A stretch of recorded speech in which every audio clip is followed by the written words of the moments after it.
Hi, good morning, everybody. I'm here with Denise Cable from the Home Styling Company and dear friend of mine as well. Denise, good morning. Good morning. Hi. Thank you for agreeing to do a Zoom meeting with me today. I You're just welcome. really very much in mind of how we're all adapting our businesses and things. Before we go into that, can you just briefly explain to me your services and what you offer? So our business is the Home Styling Company. We do home styling and home staging. And so we work for residential clients, for agents and developers, and just really help them maximise the potential of their property, whether it is because they want to sell it, or if it's a homeowner, maybe just looking to have a revamp and a refresh and some ideas how to improve their current home. Very good indeed. And obviously we've worked before on a number of projects, and I think that's really what sets us apart as an agency. We really work hard on trying to help our homeowners present their home in the very best way to achieve the best possible price that we can for them. And one of the ways we do that is helping them maximising on their space and presenting it really beautifully with the photographs we do. But I wondered whether, I guess everyone has a lot of time at the moment, and they're analysing their family goals and their couple goals, and perhaps selling a home and moving on will be a discussion point. We're still seeing a lot of people inquiring online, on Rightmove and all the property portals for homes. So it is very much a conversation point for families and couples at the moment. If people are thinking about putting their home on the market or presenting it for sale, have you got Denise's 5 top tips, if you like, on presenting their home for market you can share with us today?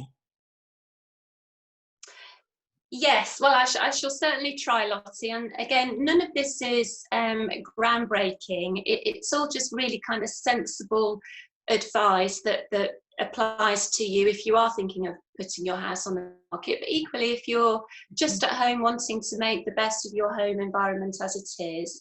At the moment, our home is absolutely our sanctuary more than ever. And we're spending more time there. But the one overarching factor is that we have time, and that is, I think, probably the thing that in usual everyday life we're rushing around, we're doing this, we're doing that. The common phrase we all mutter is, "Oh, I haven't got time." Too busy. So things get shelved, things get put away, and ultimately things build up. So at the moment, we have that very precious gift of time, probably a little bit too much, but there we go. So some of these jobs are for you for a variety of reasons, and one of those reasons actually might just be to keep busy, but in the process, you are doing something really useful. And at the end of it all, when we come out the other side, how smug are we going to feel and be, knowing that all those jobs have got done, and actually we can get on with the more interesting and exciting bits of life. So if you are thinking of selling, or indeed just wanting to improve, tip number 1 would be have a really good declutter. And yes, we know that phrase, it's bandied around ever such a lot at the moment. Why would you want to declutter? Well, the overall aim behind it is to create a more airy and spacious feel to your home, whether that is because you want to sell it in the future, or just actually to improve your own living in it at the moment. We just get surrounded by stuff really in everyday life, and again, those busy lives mean that stuff accumulates, and we've all got a cupboard where you just shove stuff in and all of those things. So now is the time that you could really tackle a lot of that extra stuff in your home. It can be a bit daunting to start, but my tip would be just start small, a shelf, a drawer, or whatever, and you have to be in the right mindset to just let it go, really. If you go through something and when we get to the back of a cupboard or the bottom of a drawer, you'll pull something out you probably haven't seen for you know, months, God, don't years be even. distracted. Do you need it? Do you need it? Probably not. Do you love it? Probably not. So get rid of it, put it in a bag. It may be something that can go to a charity shop, or can be given to another member of the family, or indeed it just wants to be thrown out. Yeah. So tackle maybe one thing a day. I mean, I've been doing this myself, so I am heeding my own advice. I have been going through a cupboard a day and just getting rid of stuff. It makes you feel really good, not necessarily when you're doing it, but when you go back and you open that drawer or you open that door and you think, oh, yeah, oh, look, it's all tidy. It has a really good positive impact on you. And just less stuff around us has been known to be really positive for our health and well-being. So start small, get the family involved, because, you know, the children, if they're at home, which they are, with all their toys, and again, their rooms are probably full of toys they don't play with, they've outgrown, that maybe are broken. Get them to collect those things up. Again, some can go to charity, or, you know, be put away, or indeed just actually rotate the amount of toys that are in their room at any one time. So there's less things, and, you know, usually you tend to find that children are more creative then with what they are playing with. And then when you swap them around in a couple of months' time, they've got that renewed enthusiasm and vigour for things they haven't seen. Things that are around us all the time, we don't really see. You don't really see stuff because it's just there all the time. So taking it away and then re-adding it again at a future date is a good thing to have a go at. And then when you get really good at it, there are the bigger jobs. You know, those ones that you absolutely put off. The garage. The garage. Oh no. The loft. The loft. Oh my God, the loft. But actually, joking apart, the garage and loft, you know, when we have viewings and we show people a garage that's completely cluttered, it just gives the impression of the home has zero storage. Yeah, so I think that's a really important thing. You know, people do open cupboards on viewings. They do ask our permission, and you're thinking, oh, I've opened this one before.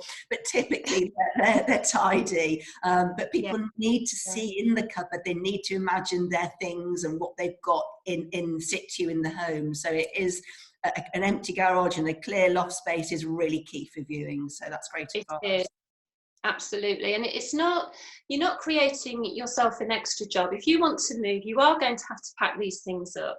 So if you pack up things that you absolutely don't use on a regular basis, and if you've got some space then through decluttering to actually put these things in, then you're killing two birds with one stone, really. When you've sold and you're ready to move, then it's all done, and you'll be much quicker at the end of the day. And I think it's a really clear signal to buyers when they come and look round it, that actually there's packing in progress, there's some steps being made to make that physical move, and they're committed to the process of selling.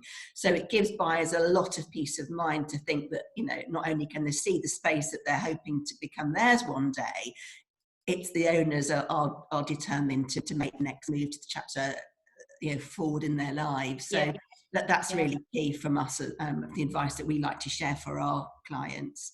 Anything else, Denise? What else can you do? I think once you've decluttered, then probably the next part of the process really is clean. And again, I mean, how apt is that at the moment? I think I'm certainly getting a little bit obsessive about cleaning.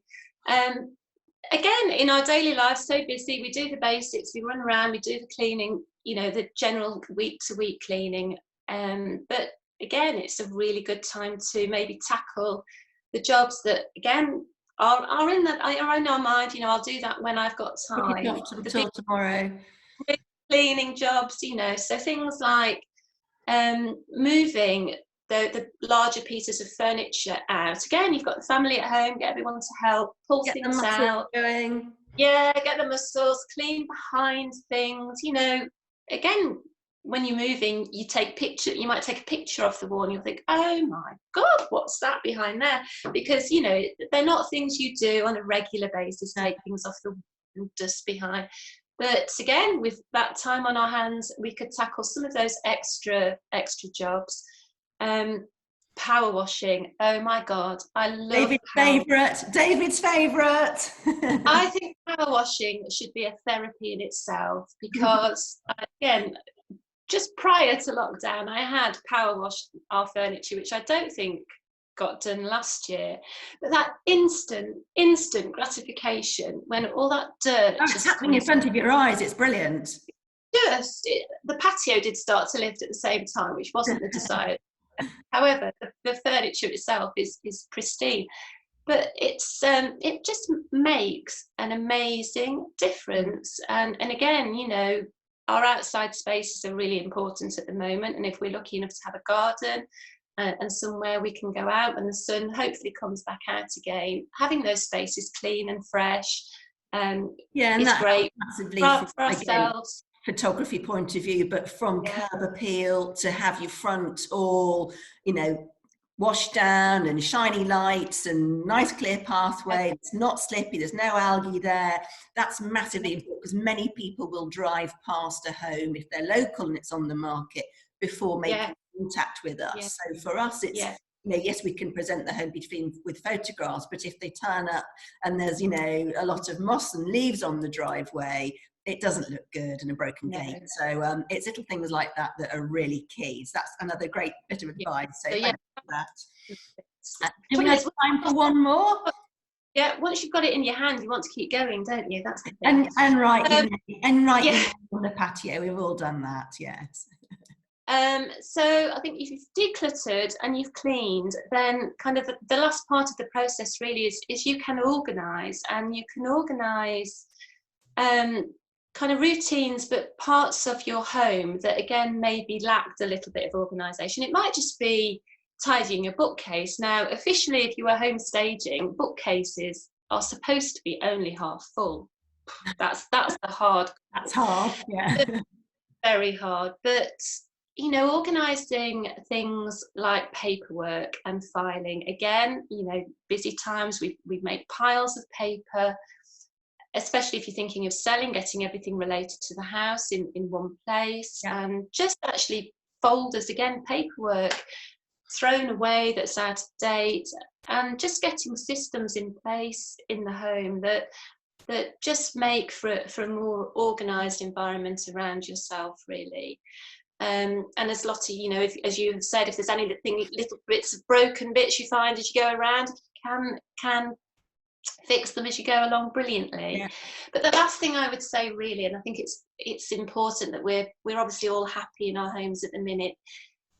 You know, you've got a lovely, clean, organised, decluttered home. Hopefully, we'll be not, you know, out of this process by the time all that is achieved. But you might already have all those things in place, and you might just be looking at your four walls more than ever and thinking, I'm a little bit fed up, I'm a little bit bored, what can I do? And there are things you can do without, you know, spending any money. And one of the great things you can try is just actually moving furniture about, move stuff about, change where that lamp goes or that, you know, chest of drawers goes. You might create a whole new look. And then if you can, maybe buy a little thing, a new duvet cover or a couple of cushions or a rug. You can actually create kind of a new look in your home relatively easily, relatively inexpensively. But hopefully that will stop the boredom or the frustration setting in, and give yourself something new to look at. And hopefully you'll be, you know, happy in your home and find a little space that you can sit in calmness. I've always been moving around my bedroom. I used to come back from school and drag my bed around the place in different positions, and I used to do a lot of that when I was younger. So perhaps there's a bit of that in me then. But yeah, it is good to, you know, look at different proportions and positioning of things in your room. And again, that's what we do for our photography and for our clients. Move beds, don't we? I think again, maybe the thought just hasn't, or you know, you haven't thought about it because you haven't had the time. But just what's the word? Not just experiment, really. Have a go. You know, you might find that you Let's like push it. back. Yeah. Okay, what's the harm? That's Yeah. really fantastic advice, Denise. Thank you so much. Just finally, how can people make contact with you? I can put Facebook links on there, but what's the best way for people to reach out and talk to you if they've got any home staging or styling needs that you can help them with? Well, we have a website, which is thehomestylingcompany.co.uk, and we have a Facebook page. If you are thinking of selling, then you know, I'm quite happy for you to send me videos or photos of your property. If you want some advice, we can do that virtually. Current climate, but yes, please feel free to give me a call or get in touch. Great. Well, thank you very much. That's again great advice for everybody. Lots of food for thought there for us as we're all in lockdown and with time on our hands, surrounding ourselves by our own four walls. So keeping everything clutter-free will help keep your mind a bit clearer as well. Thank you very much, Denise, for your time today, and hope you and your family stay safe. Thank you very much. Thank you. You're welcome. Stay safe. Thank Bye. you. Bye.